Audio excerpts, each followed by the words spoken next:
अस्सलाम वालेकुम friends.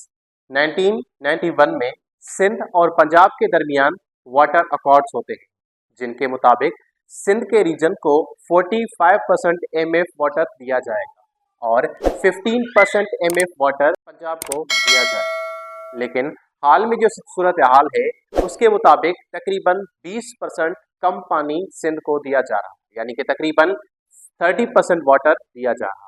Sindh province के लिए ऑलरेडी इतनी खराब सूरत हाल थी कि हाल ही में एक और इनिशिएटिव जिसको ग्रीन पाकिस्तान इनिशिएटिव का नाम दिया जा रहा है उसको अनाउंस कर दिया गया, जिसके मुताबिक 6 स्ट्रेटेजिक कैनाल्स बनाई जाएंगी और जिसपे 220 बिलियन रुपीस खर्च किए जा रहा है।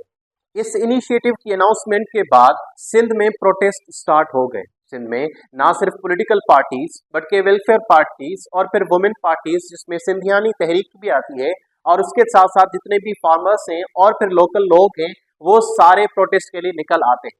लेकिन अफसोस की बात है कि इसको मुकम्मल मीडिया कवरेज नहीं दी जाती। इसको उर्दू मीडिया के जितने भी चैनल्स हैं उनमें से कोई भी चैनल इसको कवरेज प्रोवाइड नहीं करता। आइए जानते हैं कि ये ग्रीन पाकिस्तान इनिशिएटिव सिंध के लिए किस तरह खतरनाक है। आप देख रहे हैं सलीम द इन्फॉर्मर और मैं आपका अपना अब्दुल सलीम।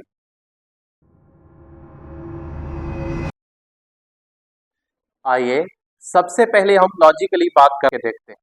लॉजिकली अगर देखा जाए तो चोलिस्तान में तकरीबन 1.2 मिलियन एकड़ जमीन है जिसको वो कॉर्पोरेट फार्मिंग करके सरसब्ज करना चाहते हैं, लेकिन दूसरी तरफ 12 मिलियन एकड़ जमीन है जिसको वो बंजर बनाना चाहते हैं।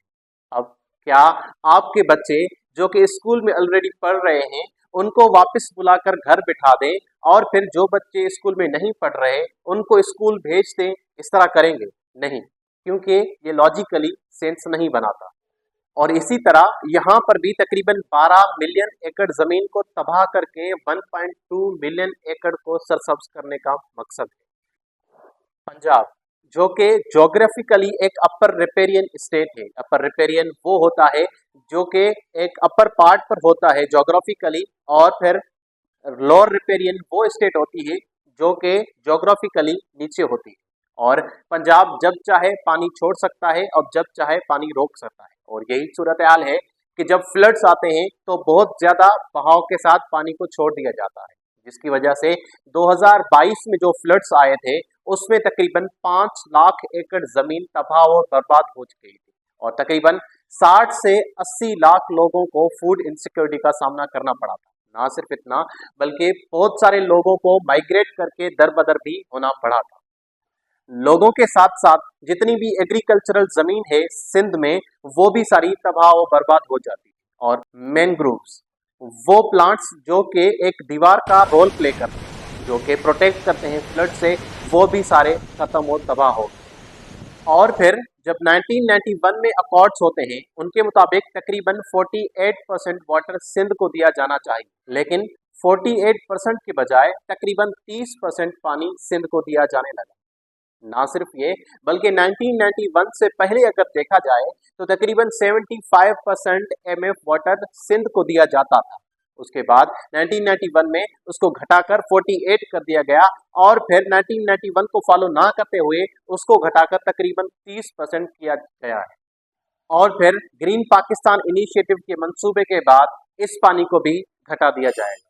सिंध जो कि तकरीबन 80% लैंड एग्रीरियन लैंड है, जो कि एग्रीकल्चर करते हैं और एग्रीकल्चर पर ही रिलाय करते हैं कि वो अपनी इनकम जारी रख सके। लेकिन अगर स्टेट्स देखे जाएं तो तकरीबन 1993 से 2023 तक 40% वाटर शॉर्टेज हुई है और इतनी सारी मिकदार में वाटर शॉर्टेज का होना कोई आम बात नहीं है। और फिर इसी तरह ग्रीन पाकिस्तान इनिशिएटिव सिंध को बंजर बना देगा। हालांकि होना तो यूं चाहिए कि पाकिस्तान में जितना भी वाटर लॉस हो रहा है उस पर काम होना चाहिए, जितने भी वाटर लीकेजेस हैं उस पर काम होना चाहिए, या फिर कम से कम 1991 के अकॉर्ड्स को फॉलो करना चाहिए। अगर ये भी नहीं तो फिर जितनी भी एक्सप्लॉयटेशन हो रही है उसको खत्म कर दिया जाना चाहिए। और ये जितनी भी एक्सप्लॉयटेशन है इसका सबब एक्चुअली हमारा अपना पास्ट है, क्योंकि हम कॉलोनियल लेगेसी से आ रहे हैं। हम वहां की मर्केंटाइल पॉलिसीज देख चुके हैं। ये सारी पॉलिसीज छोड़कर हमें यूनाइट होना चाहिए। क्योंकि इस तरह के मंसूबे प्रोविंसेस को डिवाइड करेंगे और फिर इन डिफरेंसेस की वजह से प्रोविंसेस आपस में यूनाइट नहीं हो सके। हमें एकजुट होकर काम करना चाहिए। इस तरह की पॉलिसीज को छोड़कर कोऑपरेटिव पॉलिसीज को तैयार करना चाहिए। इसी के साथ मैं आपकी इजाजत चाहूंगा। चैनल को सब्सक्राइब कीजिएगा, वीडियो पसंद आए तो लाइक कीजिएगा। खुदा हाफिज।